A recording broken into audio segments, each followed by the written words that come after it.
All right, we're going deep, presented by Cross Insurance, where security meets strength. Chad Finn back with us. We're going to talk a little Celtics here. Chad, the Celtics had a weird game against Memphis last weekend where Memphis basically dared Drew Holiday to shoot.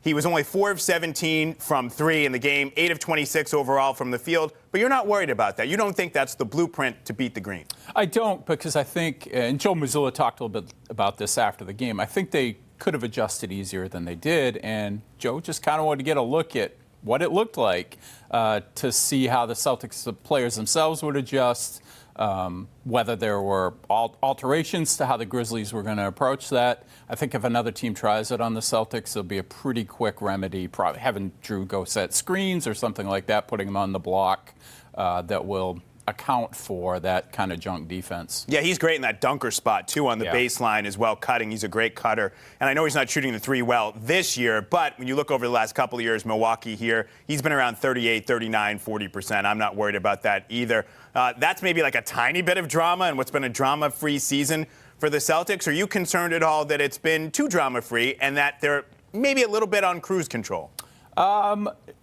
No, although I kind of wonder about this Tatum knee thing ever so slightly because he does not miss time, and they just came off a little bit of a break, and he didn't play the first game off of that break against Detroit. I wonder if this is something that we hear about a little bit more, but, I mean, they look like a team that just won an NBA championship and completely believes in itself, and they remind me a little bit of the Warriors championship teams in the way that they can just turn it on. Yes. That's annoying a little bit as a fan, but they really have mastered how to do that. But all great teams can do that. They can just turn it on, too. Speaking of turning it on, Pistons coach J.B. Bickerstaff said the Celtics repeat what their stars do. He lauded Jason Tatum and Jaylen Brown, Chad, for making the right play over and over and sacrificing. So I ask you, were we wrong to ever question that the Jays could coexist, or have these guys evolved as players? I don't think we were wrong, but I think they deserve probably even more credit than they get for adapting their games to fit together as well as they do. I mean, Jaylen Brown, when Jason Tatum's out in the past, you would expect him to take